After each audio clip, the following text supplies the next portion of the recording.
Welcome back to Kaiju Rider, where we are rolling around Fuji on a Transalp in part 4 of my 24 hours on a Transalp. Please like and subscribe to support this channel because I paid my own money to rent this bike. Something I want to say that may come across as a bit controversial. I don't actually know that this is a budget bike. The cost performance of this bike is supposed to be the best of the best. This bike right here, yes, it is. If you buy this Transalp, you got a great deal. However, I don't know that many of you would actually want this Transalp. There's a good argument to be made that this bike is way too expensive. Let's compare it to its most direct competitor, the v-Strom 800. You save a good bit of money over the v-Strom if you get this, until you realize how much you get that you don't get here. The skid plate with the v-Strom, I think most of you are going to throw it away if you're serious about going off-road. The handguards are just plastic. I guess you save money on this because you don't have to buy and then throw away all that stuff. The quick shifter comes with the v-Strom.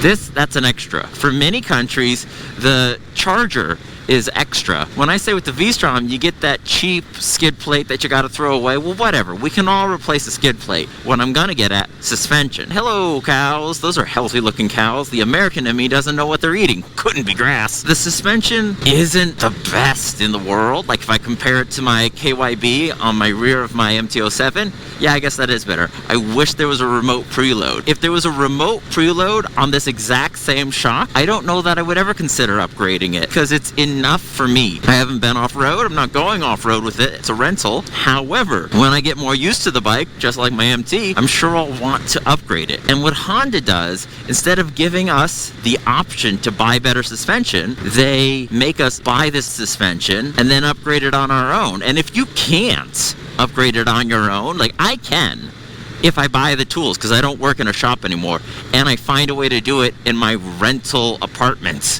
But paying the labor, paying the shipping, paying to dispose of this old suspension that's not even old. You're throwing away a brand new part when they could have just given you an option from the factory, save money. The world's trying to go green. That's why we're on Euro 5 Plus, Supreme, Deluxe, Prime, or whatever it is now. Why not give us that option? We know the answer is because they want to sell us Africa Twins. Nobody who's looking at this bike says I might as well get an Africa Twin for cruise control. And there's the next thing. You can get cruise for this bike. You can get it from MC Cruise, or you can get a more simple singular switch setup from Viridian Cruise out of Canada. But you have to buy it extra. And again, Honda did not trick us into buying an Africa Twin. What Honda did was say, we don't want your money. Send it to someone else. Maybe Honda thinks they make too much money and wants to help startups. Honda, you nobility. Tubeless wheels, not an option. You can, of course, do it yourself, but how reliable is the rim tape? Honda markets this as a road-focused bike with tubes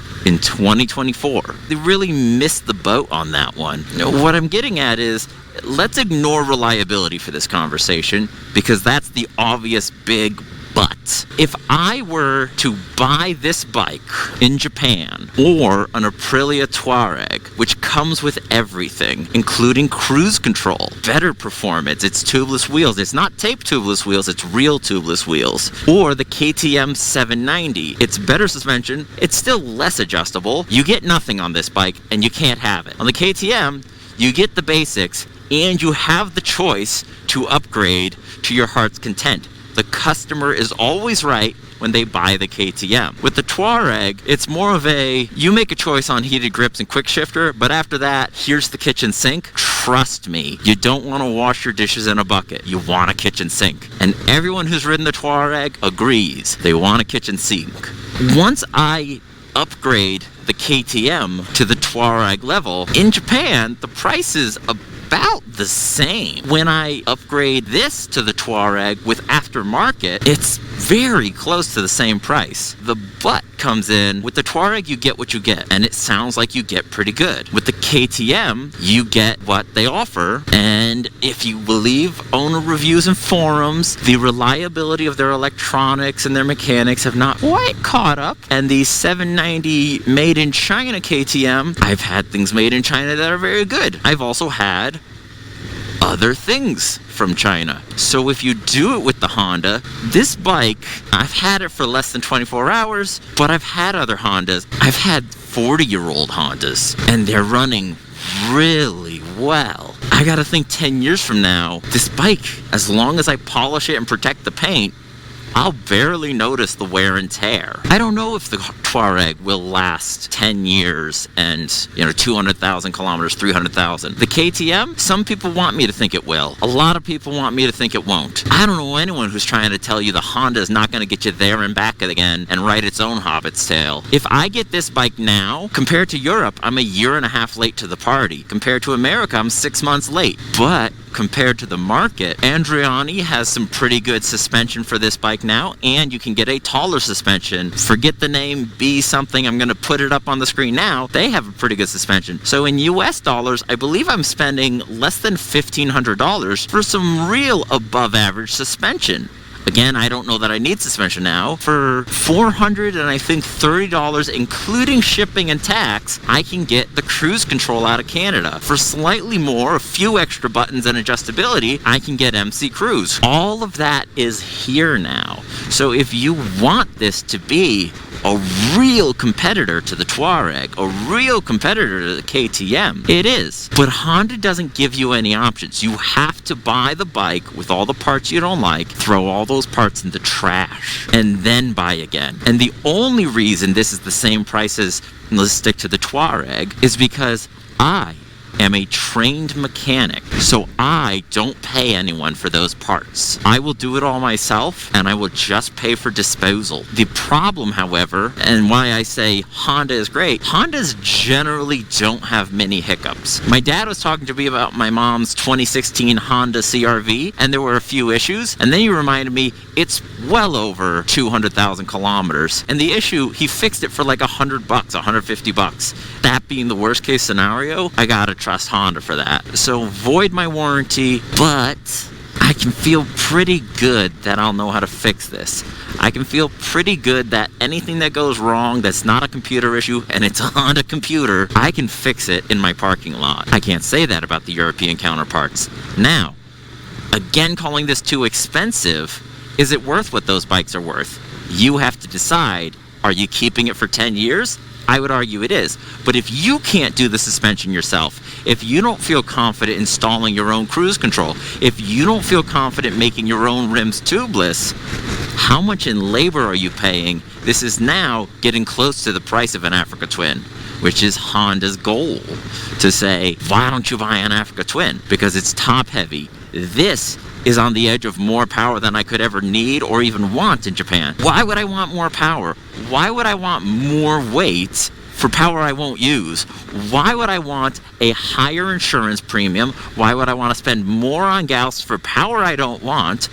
Why would I want more buttons that I can't figure out? And then I have to buy all the features I don't want. Because that's where I then compare to, let's listen to Honda. This is a road bike. I should not be using one hand when there's snow.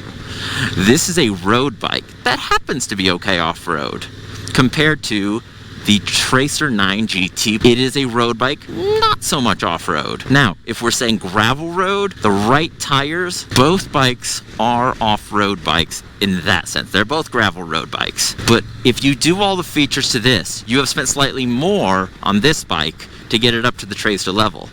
But you will not get it up to the Tracer level. The Tracer comes with OEM parts, including the cruise control. That is better than aftermarket. It just is. I've tested both. The buttons are better. The position is better. The Tracer comes with everything. You don't have to do any wrenching. And because it comes with everything, it comes with a warranty covering everything. And if you get the best suspension on this, the Tracer comes with electronic suspension. Now, I don't know how much I do or don't want that. Part of me has become akin to my MT, where it's like there are no power modes, there's no nothing, so you adjust to the situation. I do like the fit and finish of this better, but to stick to the point, is this worth more than a Tracer? Now, if you are going to do some gently gnarly off-road, if you live somewhere where you can't really trust the road conditions, let's make up a magical place. We'll call it Pennsylvania, where construction season starts in January and takes a Christmas break in December, and then it's construction season, and it never seems fixed. I look forward to your comments. Yeah, this might actually be better as a road bike to get over the, quote, road. If you live in a less developed country, this might be better. As far as cost savings, if you're not buying this to keep it as a bare bones bike, if you just want the quick shifter, you want the wind deflectors, you want handguards, you want no crash protection, and you want the heated grips, you're already pushing the same price as the V-Strom for non-adjustable suspension. Let's not call this a budget bike. I don't know how much I trust tape in the rim. Whenever VMX can verify for a guaranteed fit to this, I'll be saving up for that. That's a big investment. So I am probably going to end up spending Africa Twin money on this bike. But if I can convince myself that this is a bike to keep,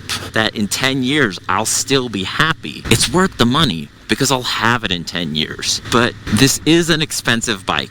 And the last thing I'll say on getting your money's worth, let's stick to the KTM Touareg comparison. Comparing to those two, let's leave Japan for this. Let's go to the US. The cost, the 790 Adventure, the Touareg, and the Transalp is much closer.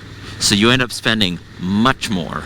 Japan has a special tax system for imports. Getting those European bikes from there to here, I am paying more for a Touareg and a KTM than I think you're paying over there. Either that or I'm paying less for the Honda here. Either way, the gap is bigger, and that is enough of a gap that I can get this up to those levels if I do all the wrenching myself. You have to decide, is this worth more than those bikes to get up to that level? If you're a Honda fanboy, yes it is. If you're a fearful of reliability person like I am, for reasons I won't get into, it's worth it. But I just have to really put a bit more thought into this bike, whether or not it's worth it to me, because I do not agree that this is a cheap bike.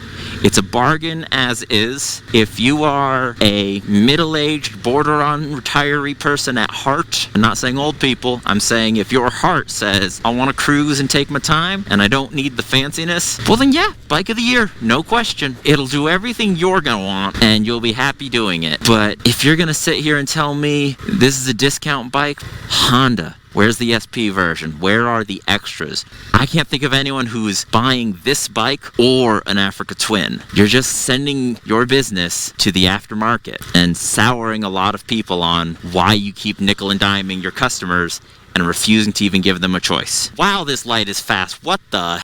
As for this video, that's it. I'm done complaining for right now. I plan to have a part 5 where I decide if I like this, and then just for fun a part 6 riding this quickly through one of my favorite twisty mountain roads if I make it there in time. So if you're interested, stick around. Again, please remember to like and subscribe. Share if you like this.